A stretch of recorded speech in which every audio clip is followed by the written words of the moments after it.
topics and opinions expressed in the following show are solely those of the host and their guests and not those of W4CY Radio, its employees, or affiliates. We make no recommendations or endorsements for radio show programs, services, or products mentioned on air or on our web. No liability, explicit or implied, shall be extended to W4CY Radio or its employees or affiliates. Any questions or comments should be directed to those show hosts. Thank you for choosing W4CY Radio.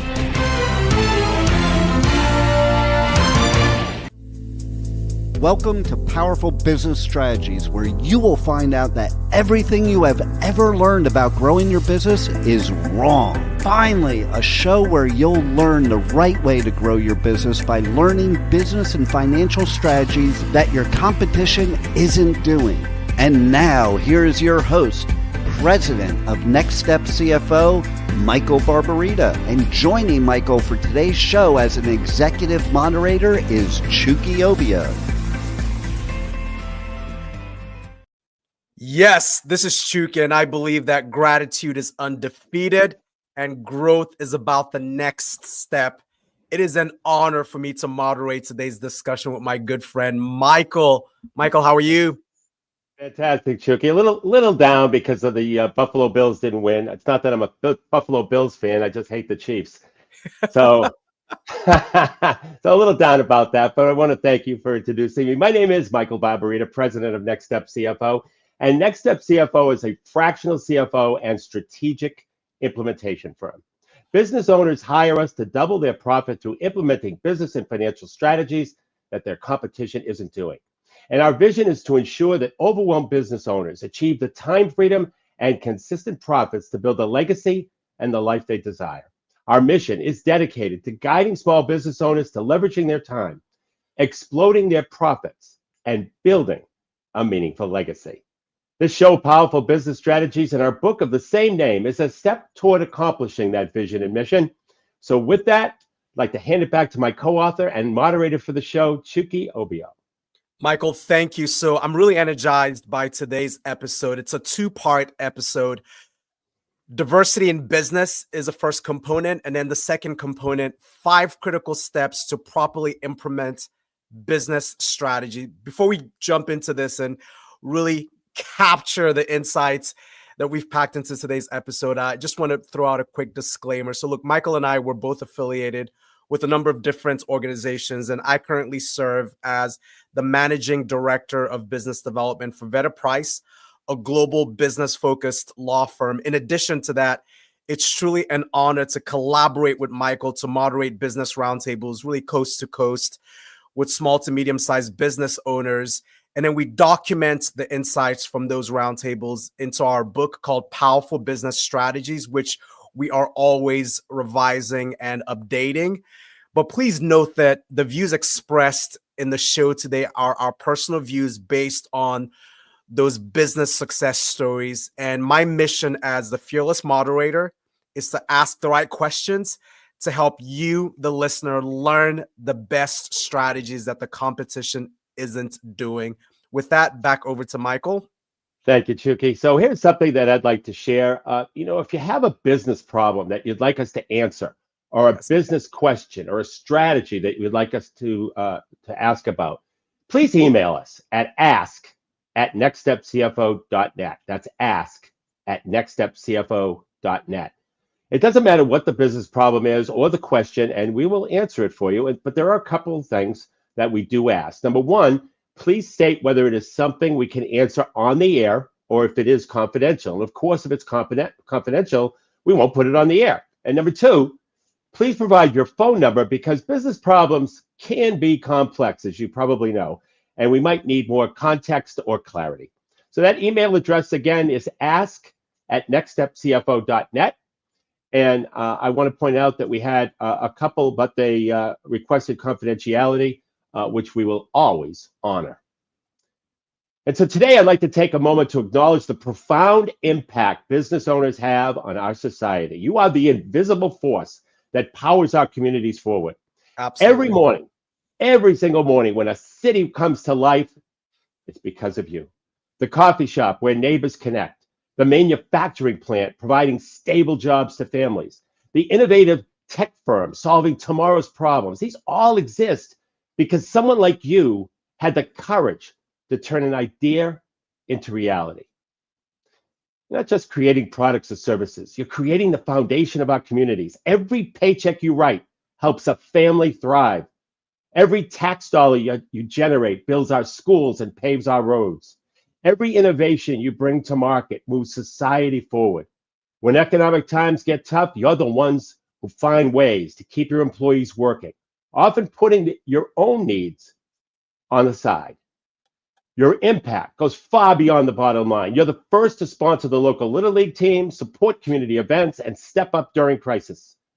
You're teaching the next generation that with hard work and determination that they too can shape their own destiny. Never doubt your importance. You are the backbone of our economy, the heart of communities, and the spark that ignites progress. Society needs your entrepreneurial spirit now more than ever. I'm so excited to be interviewing our guest today with expertise in the fascinating topic of diversity. Dr. James O. Rodgers has practiced diversity management in an enterprise performance discipline for over 35 years. His colleagues recognize him as one of the leading strategists and the #1 thought leader in the field of diversity management, and he is known as the diversity coach. A prolific writer and thought leader, Dr. Rodgers' seminal works on diversity management have garnered him global acclaim, resonating with audiences across continents. His books, including Managing Differently, Getting from 100% of Your People 100% of the Time, and Diversity Training That Generates Real Change, serve as cornerstones in MBA courses and organizational transformation initiatives. Distinguished by his pragmatic approach and business-centric focus, Dr. Rodgers stands at the vanguard of diversity management strategy. He emphasizes simplicity, pragmatism, outcome orientation, efficacy, and sustainability by marrying sound management principles with nuanced diversity initiatives. His expert navigation of complex organizational landscapes underscores his unparalleled understanding of executive needs and business imperatives. And in addition to his current role as the executive coach to C-suite executives, Dr. Rodgers serves as a director of the Executive Academy of ITSMF. His mission is to prepare leaders of color for a changing world. His value to aspiring leaders is based on his executive career, his work as a trusted advisor to over 300 senior leadership teams, and his role as board leader for several high-profile nonprofits. We are honored to have Dr. Rodgers, Dr. James Rodgers. Dr. Rodgers, welcome to the show. Well, thank you, Michael, and thank you, Chucky. It's delightful to be here. Thank you. And so let me start off, Dr. Rodgers, by asking, what has shaped your understanding and approach to diversity management? Well, first of all, it's important to understand that I'm a former corporate executive. I'm an engineer by training. I'm a very practical guy. So I didn't get into the diversity space because of any social agenda or any political point of view. I got into it because I knew that it was a way to help businesses to prosper. Enterprise performance is my platform. That's what I'm all about. Fortunately, I met, as soon as I left corporate America, I met the father of the diversity movement, Dr. Roosevelt Thomas. He became a friend and my mentor. And we worked on the philosophy behind diversity management. He called it managing diversity. I flipped the switch and called it diversity management. And we basically worked on that and was very successful in the early years. Over 250 executives endorsed the work. It's only in the last 25 or so years that the movement has gotten hijacked and the language has gotten co-opted. So what we were working on is hardly recognizable today, because remember that I work on diversity management. I am not a DEI advocate or a DEI consultant. I work on diversity management, which is a business discipline. So what has shaped my view is experience, seeing that it worked, and being involved, being a pioneer in helping to craft or to shape the discipline so that it is of great benefit to businesses of all sizes, by the way. Really intriguing, Dr. Rodgers. So it's very interesting, right? a large portion of our audience, Dr. Rodgers, are business owners, and I think they will really resonate with the fact that you mentioned you're practical, like you take a pragmatic approach. So you make this point about a discipline. Here's a question. What is the current state of diversity management as a discipline? And is that term still relevant today? I think it is, but it has to be elevated, and voices like mine have to be positioned. So that's why I appreciate talking on shows like yours. The unfortunate thing is we live in a society where people engage in meme adoption, M-E-M-E, meme adoption. In other words, they just follow what the latest, somebody said something and they latch onto it without thinking. And that is the current state of the diversity movement. I'll use that general term. The diversity movement has been co-opted and hijacked by that so that it no longer even resembles what Dr. Thomas and I originally started, and which was, like I said, endorsed by the majority of the business community. So it's in a bad shape right now. A lot of my young colleagues say, oh, isn't it awful that DEI is about to die? I said, for you, this is the first time. For me, it's the sixth time. I have seen it die 6 times. And it dies because people lose sight of the intent and the value that it brings. And the social value will never be sustainable. Doing it because of the George Floyd incident is not sustainable. That's not a good reason to have a business discipline. It is a good reason if you can see that I make more money, I reduce my costs, I improve my cycle times, I get better EBITDA. All of those business measures improve when I have frontline teams that work seamlessly together, even when they're made up of diverse composition. Interesting. And Dr. Rodgers, what new initiatives are you using to navigate changes in this field? Well, one of the things that I'm trying to do in order to interrupt the current conversation, because we have to find a way to break the old habit, is I remember why we started it in the first place. Why we started diversity management in the first place was in reaction to a new fact of life. The Hudson study said that by the year 2000, the majority of the new entrants to our workforce would be what I call non-traditional workers. They would be people of color and women and immigrants and openly gay people and all of those different categories, which we were not used to at the time. So the purpose of diversity management was to say, here's a new reality. You're not used to it. Let me help you get ready for it. And it's called diversity management for a reason. It's not called diversity leadership, and it's not called diversity, equity, and inclusion. It's called diversity management because it's intended to help you manage a new reality, which is increasing diversity. So one of the things that I'm working on now is we are at another inflection point. And that inflection point is not only do we have different types of humans in the workplace, we're now going to be joined by non-humans, AI agents, machines, robots. I've just been listening to Mark Benioff, who's saying stuff like he invented it. I put this out there a year ago. But the new workforce is going to be made up of sentient and non-sentient beings. You're going to be working right next to an AI agent that's going to be answering questions for you. You're going to be working right next to a robot who is doing routine, mundane things that you don't have to do anymore. And you've got to learn to manage your enterprise with those new entities, as well as all of the human diversity that's there. So I'm trying to move us beyond this incessant argument about different types of human beings. And let's settle on the fact that all humans are one thing. We are human. We are sentient.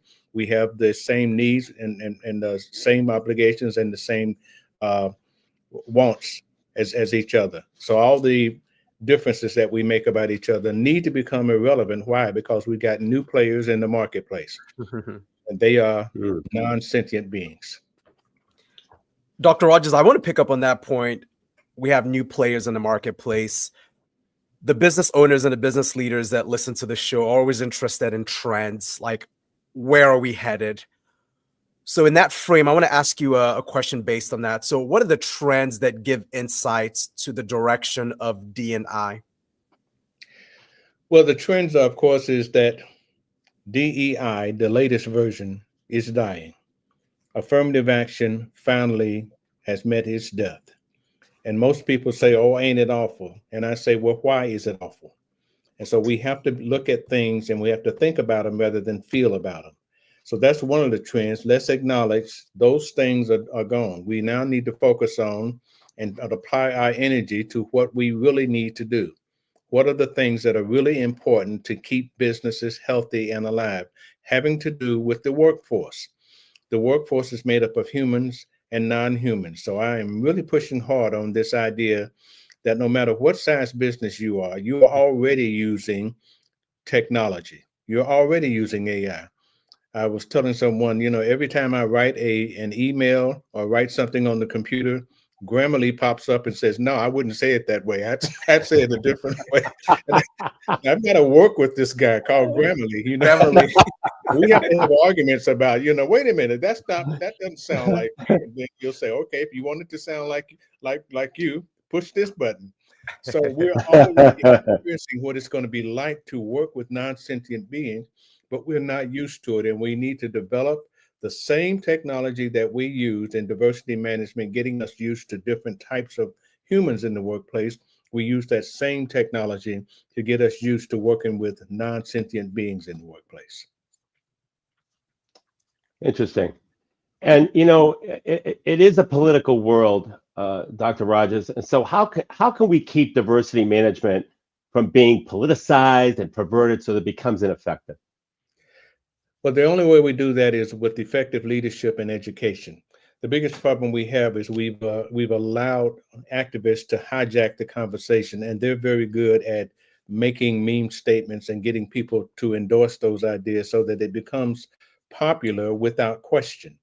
What I mean by meme statements, people think that memes are new because of the internet. Memes have been around since the existence of mankind. Someone has an idea, they just want people to adopt it.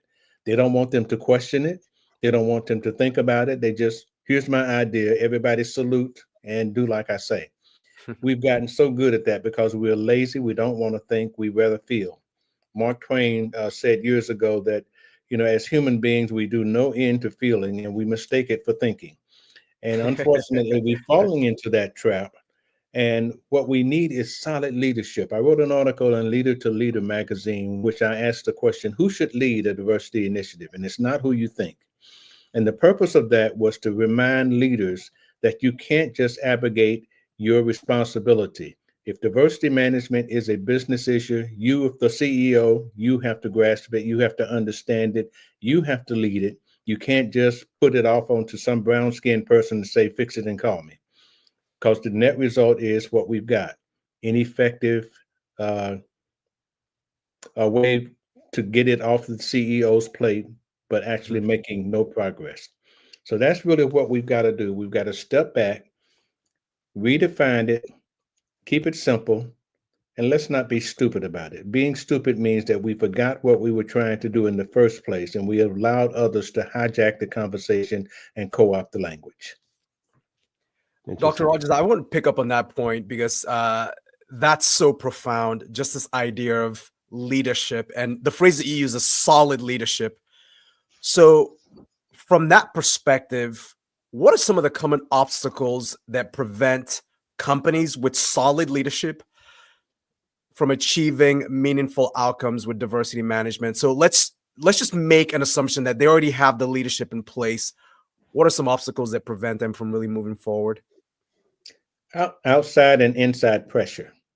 If you're a leader of an enterprise of any size, you've got other stakeholders. You've got board members, you've got employees who have political points of view and they want to express them inside the workplace.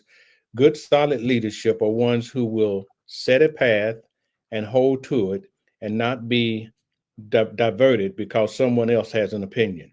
I mean, we elevated you to leadership for a reason. We want you to lead. That means I've got an idea, I've got a concept, I got a vision, I'm clear about it, and this is where we're going. Now, either you want to join me on that trip or not, but this is where we're going. And so our leaders sometimes give in to political and social pressure, just kind of to keep peace, if you will. Great leaders over the years. One of the things that they recognize is if you're going to be a real leader, peace is not an option. you know, you're going to ruffle some feathers if you're really clear about where you're going and you want people to join you in getting there. Yeah. You have to be strong. It's interesting, and we'll start to bring this to a conclusion. But Michael, I was sort of struck by Dr. Rodgers and the use of the word diverted. So maybe there's a new mission statement for leaders, right? Don't be diverted in diversity management. How That's about right. that? Oh, Chucky, that's good. I'm going to write that down. That's Right, that definitely. yeah. I have a couple of follow-up questions too, Dr. Rogers, because I was thinking about a lot of the things that you said. Many businesses struggle with talent acquisition and retention. And based on your executive coaching experience, what Yeah. innovative strategies have you seen companies use to not only attract diverse talent, but also create an environment where that talent drives measurable business performance and profitability?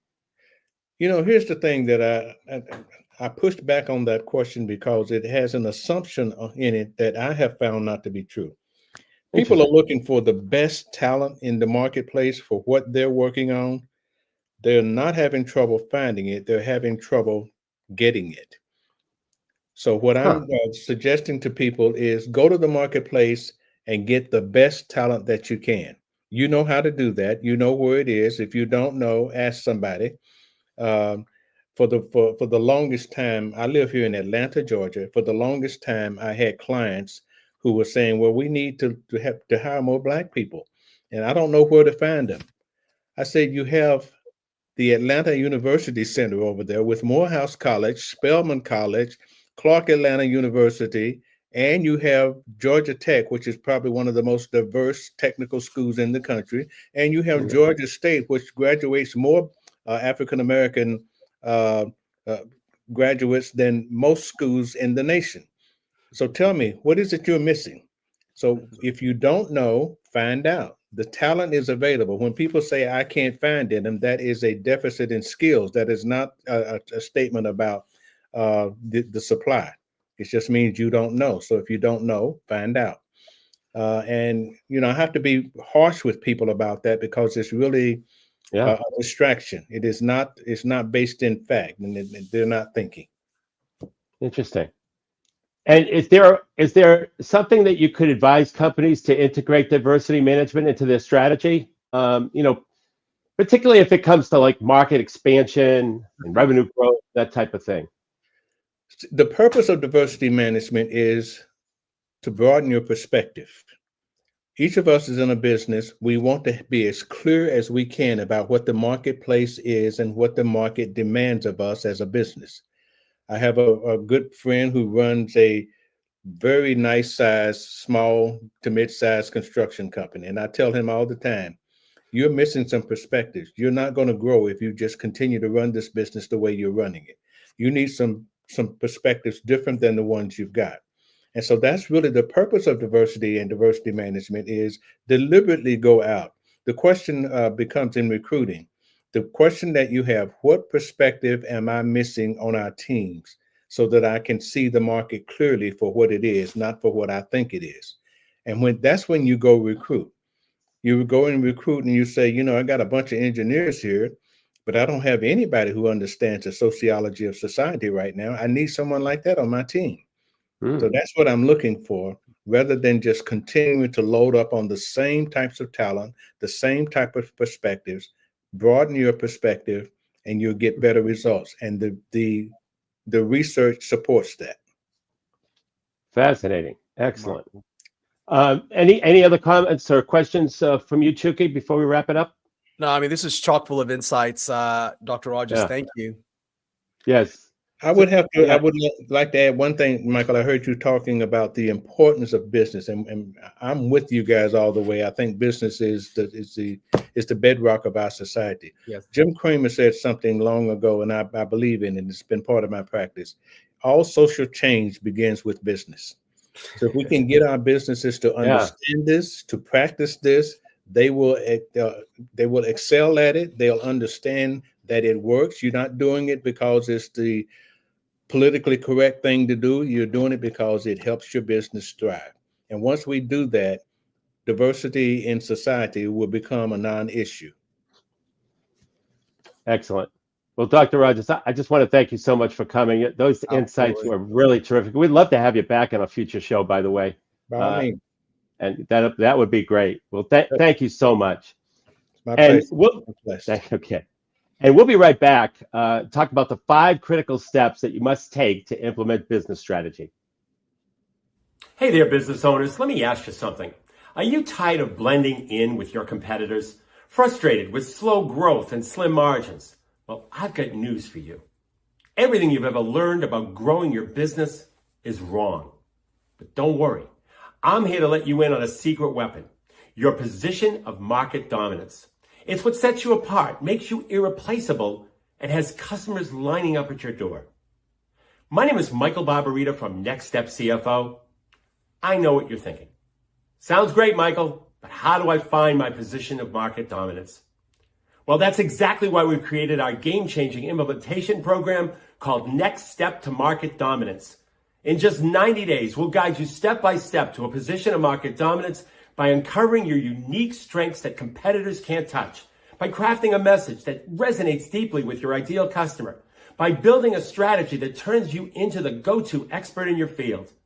Now, this isn't theory. These are battle-tested strategies that have helped businesses like yours double, triple, and quadruple their revenue. Don't let another quarter go by struggling to stand out. It's time to dominate your market, period. Go to nextstepcfo.net/contact, fill out the form, and in the message section, put the word dominate. Or call us at 781-326-3822. That's nextstepcfo.net/contact, or call us at 781-326-3822. Well, welcome back. So, as you can tell throughout this series of radio shows that Chucky and I have done, that we're very passionate about what we do. And we could go on and talk about this stuff for days. And as you know, we've covered in great detail things like the position of market dominance in previous shows and other business strategies, and why it's important for your business. But here's the thing. Whether you work with Next Step CFO or someone else, there are still some steps that you have to take in order for you to create a position of market dominance, or really implement any business strategy for that matter, if it's going to be effective for you. So let me walk you through these critical steps. I call it the critical 5. There are 5 steps that you need to take. And I'm going to focus on position of market dominance a little bit, just a little bit. But by and large, these 5 steps need to be taken no matter what business strategy that you implement. So the first step is clarity. Before you can start to do tactical things, you have to strategically understand, why am I doing this? Where am I headed? And what does success look like for me? And that's not in your business, everyone, but in your life. I've seen this mistake happen over and over again. I did it multiple times myself. And a lot of you out there are in this position right now where you're so excited to make your impact in the world that you jump out there and create a business. And now all of a sudden, you have to change your life to fit this business thing that you created. And I'm sure, many of you have experienced this other than me.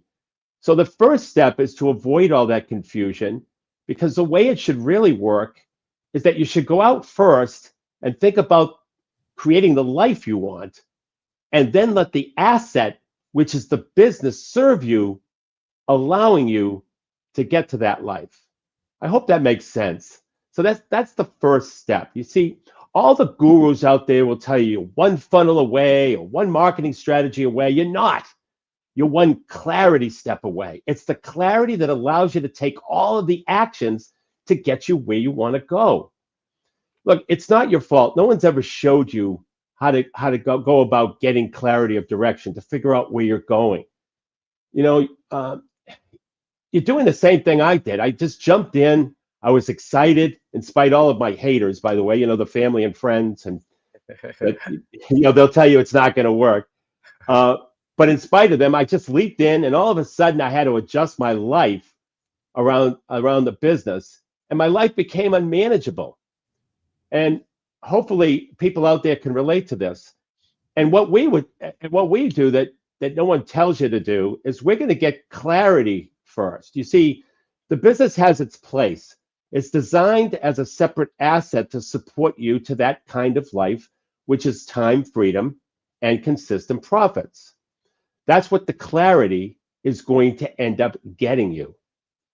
And if a guru or an advisor or a coach or anybody attempts to support you without starting first with clarity as to where you're going with your life, I would run as fast as you can, because clarity is the only way you can have a roadmap. If they're saying that if some guru is saying that they have a step-by-step roadmap without making sure that you have clarity and direction, then it's cookie cutter. And it's not about you, it's all about them.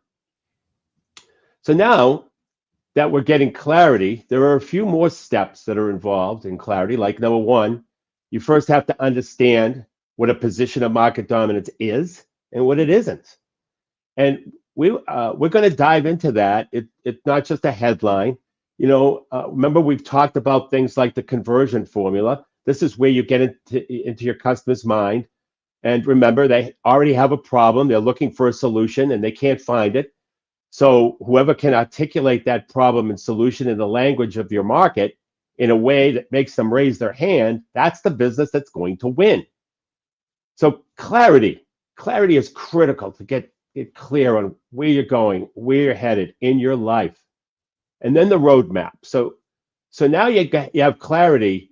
We're now putting together a step-by-step, paint-by-numbers roadmap to actually accomplish the time, freedom, and consistent profits that you're looking for. But you can't get it without the clarity. And I hope everyone sees why clarity is the most important thing before we do another tactic or another thing that the gurus say that you're supposed to do. Look, if you don't have clarity, you're here now, you want to get to here, you're asking for a roadmap, but you don't know where you're going. So it's important that we know where we're going, why we're going there, and the hurdles, because without the clarity, there's just no way to have a complete plan. So step one, we're going to get clear. So here is what that looks like. How many of you out there are just fed up with those up and down sales cycles because you're not quite clear of what you're supposed to do next? And that's what the first step is. You can't have a position of market dominance if you don't understand where you're going. That's the first step. And I see this mistake all the time, and there's simply no understanding of where you're going at the start. And that's really a big problem. So step two is that step-by-step roadmap. So for position of market dominance, first, we need to identify who the customer is. Second, we have to identify the real problem that the customer has. Third, we have to come up with a solution to that problem. Fourth, we have to find ways to test our problem and solution, make sure we got it right. And then fifth, we have to leverage our position of market dominance and how we'll use it. And this is where the beauty of a group comes in. You'll get feedback from not only your strategic implementation specialist, but also from your fellow business owners. And what this means to you is that you're not alone in the wilderness. You get support from all angles. And now we know exactly where we're going with our life. We have the actual step-by-step roadmap that's all created for you. And now we know exactly what we want that's going to free you from the up and down sales cycles. Free you from the frustration of knowing where your next customer is coming from, and free you from being part of the rest of the crowd where you don't stand out and you're just a commodity like everyone else, doing what your competition is doing. So these steps I laid out is not the only components of a roadmap. If I was to stop here, that's not a roadmap. Inside a roadmap, you have to manage the time. You have to manage the actual effort. Again, if you don't know where you're going, you don't have a map. But if you don't know what work you're going to do and how to manage the time necessary to complete the work, That's a problem. And that's another thing people do backwards. They start mapping out the time and they put aside maybe an hour or 2 hours, and they don't even know how long a particular task is going to take to complete. We're going to reverse that. We have the roadmap, so we also know what the necessary tasks are, and then we're going to allot the necessary time. So step 3, so far we have clarity as step 1. Step 2 is that step-by-step roadmap. Step 3 is you have to upgrade your skills. You're a different person now. What got you to be a 100,000-aire is not going to get you to be a millionaire. So there's a skills upgrade. And some of you might be wondering if you can even do this. Can you even do a position of market dominance or any business strategy for that matter? Can you even implement it? Well, before, I don't know if you remember my ski guarantee that I talked about a couple of times, but before I implemented my ski guarantee, where a customer could, one of the problems that the ski industry had is that the customer really never knew if the ski that was being sold was the right ski for them until they got up on the mountain and tried it out.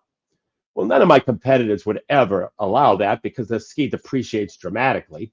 But we implemented what we called a ski guarantee, because you ski the ski 3 times, you don't like it, bring it back for a brand new pair and keep bringing it back until we get it right.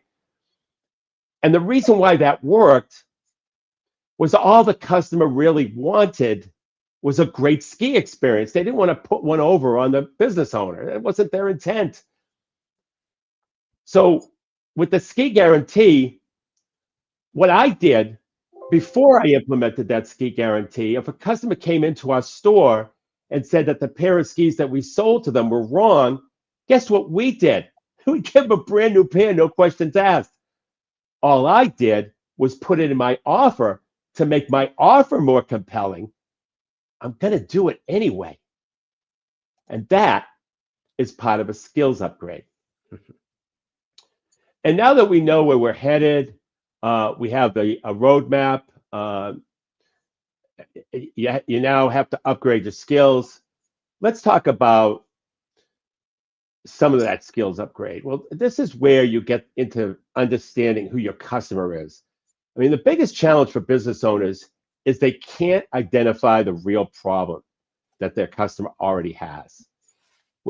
You're going to be able to do that through this position of market dominance program that we have in that strategy. That's how you separate yourself from your competitors. We're going to get clear on what your market is already screaming at the top of their lungs that they don't want this problem. And you're speaking to one person and not an age range. Because how many of you out there have ever met a single human being between the ages of 24 and 54? So that's another problem. That's another problem with why you're struggling, because you're talking to someone who doesn't exist.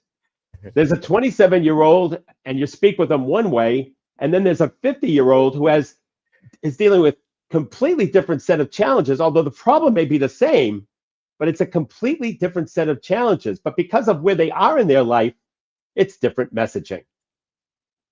And the other skills upgrade that's going to occur is you really understand how the position of market dominance converts and how to present the offer. That's another one of the skills upgrades. And here's one that's really helpful. So one of the things that the position of market dominance does is it perfects the skill when a person asks what you do. You know how a person asks, you're at a networking meeting and the person asks what you do and you stumble and bumble a little bit to find the right words, and sometimes you find yourself talking too much, and other times you're talking and the other person starts looking down at their phone and you just don't know what to say. Well, we call this your 10 to 30 second soundbite. And let me tell you why this is so critical that you nail it. You see, when a person meets you, they don't know what to say. So by default, they start the conversation, what do you do?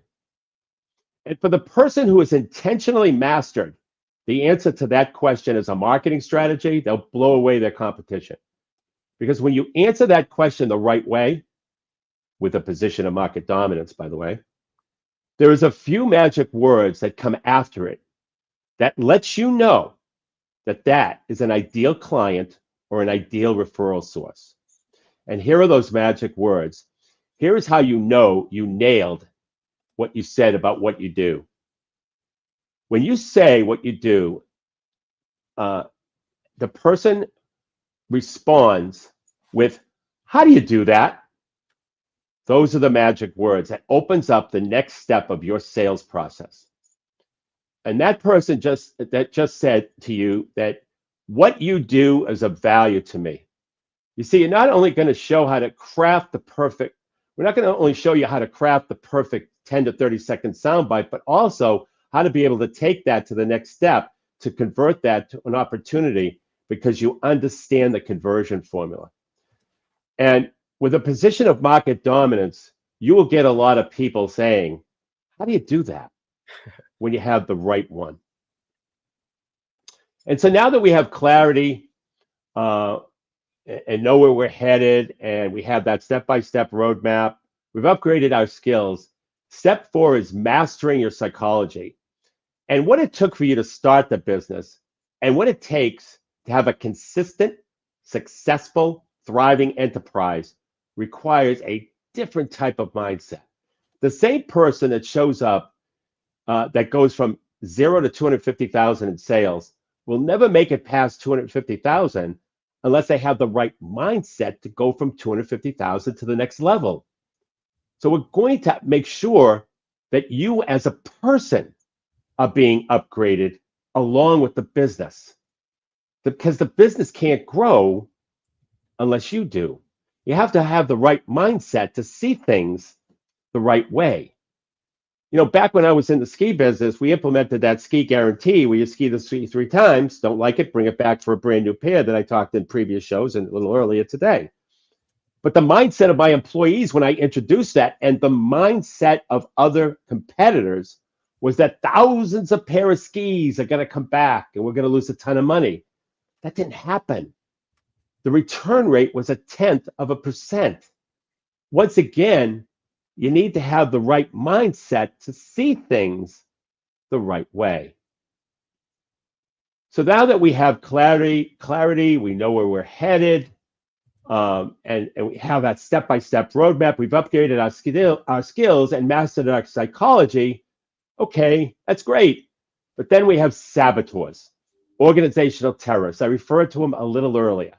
Whatever you want to call them, it's normally family and friends who are the ones who are going to tell you that you can't do this, that you're going to fail, to go get a real job. I mean, anyone ever tell you to go get a real job or question what you're doing? Well, that's what we're going to do in step 5. It's to optimize your environment, make sure that you're surrounded by the right person or the right people who are going to encourage you, keep you on the right track, because there's going to be days that you're going to want to quit your business. There's going to be days when you're going to want to ask yourself, why did I go down this journey of becoming a business owner? It's safer and easier to get a job. It's safer and easier to give up on your dream. So you need to stay the course, and you can't do it alone. It's really difficult to do it alone. And that's why for the select few that will accept for our invitation to be with like-minded people that's going to support you, and your strategic implementation strategist and the team at Next Step CFO, we would support you all the way. So that when you have those bad days, we can make it a lot better, because we're going to focus on where you want to go in your life. And one of the reasons why people love to work with us is because we do use a team approach. So once again, whether you work with Next Step CFO or someone else, there are 5 steps that you must take in order to properly implement a position of market dominance. Step 1 is clarity. Know where you're headed. Step 2 is that step-by-step roadmap. Step 3 is a skills upgrade. Step 4 is master your psychology. And step 5, optimize your environment. Chucky, does anybody have any questions? No questions today. Looks like we covered all the bases, Michael. Okay, really good. I do want to take a quick commercial break, if we can at this time. Hey there, business owners. Let me ask you something. Are you tired of blending in with your competitors? Frustrated with slow growth and slim margins? Well, I've got news for you. Everything you've ever learned about growing your business is wrong. But don't worry. I'm here to let you in on a secret weapon, your position of market dominance. It's what sets you apart, makes you irreplaceable, and has customers lining up at your door. My name is Michael Barbarita from Next Step CFO. I know what you're thinking. Sounds great, Michael, but how do I find my position of market dominance? Well, that's exactly why we've created our game-changing implementation program called Next Step to Market Dominance. In just 90 days, we'll guide you step by step to a position of market dominance by uncovering your unique strengths that competitors can't touch, by crafting a message that resonates deeply with your ideal customer, by building a strategy that turns you into the go-to expert in your field. Now, this isn't theory. These are battle-tested strategies that have helped businesses like yours double, triple, and quadruple their revenue. Don't let another quarter go by struggling to stand out. It's time to dominate your market, period. Go to nextstepcfo.net/contact, fill out the form, and in the message section, put the word dominate. Or call us at 781-326-3822. That's nextstepcfo.net/contact, or call us at 781-326-3822. Well, welcome back. And in the few minutes that we have left, I'd like to just give you a story that, well, this happened to me. And I hope what I hope to do with this story is that I hope that it inspires you to really go for your dreams. Because back in 2002, I put together a complete written business plan to create virtual trade shows on the internet. And it was called tradeshowsonthenet.com. And these virtual trade shows would help small companies who can't afford to attend or exhibit at important trade shows an opportunity to attend them over the internet. Now, I never wrote a complete business plan with financial projections and the whole works that I never implemented, except for this one. I even bought the domain, tradeshowsonthenet.com. And as I reflect back on why I didn't pursue my business plan, I remember I was fraught with fear of making any kind of change, self-doubt that I could even do it, fear and self-doubt that I couldn't raise the money, fear and self-doubt that I couldn't find the technical expertise, fear and self-doubt that the idea was before its time. I could have hit enter, but I hit delete. A year later, I received an email from a company called On24, who, among other things, creates and builds virtual trade shows. And they had 3 venture firms on their board, and they were doing extremely well. And by the way, they're still in business today, thriving. And I saw pieces of their virtual trade shows, and it's exactly what I envisioned. And they even had more bells and whistles than they did. Evidently, the founder of On24, Sharat Sharan, he had no fear and no self-doubt about raising money. He had no fear and no self-doubt about finding the technical expertise. And he had no fear and self-doubt about the timing of the project. He didn't hit delete. He hit enter. Wouldn't it be a shame to do what I did and not hit enter and let fear of making a change and self-doubt prevent you from serving the world? To get a copy of the book, Powerful Business Strategies, simply go to our website, www.nextstepcfo.net. It's totally complimentary. And until next Monday at noon Eastern Time, for Chukio Bio, my name is Michael Barbarita, and remember, don't keep doing what your competition is doing. You have been listening to Powerful Business Strategies, finding out that everything you ever learned about growing your business is wrong. Tune in next week and every week at noon Eastern Time on W4CY Radio with your host, Michael Barbarita of Next Step CFO and moderator Chukio Bio.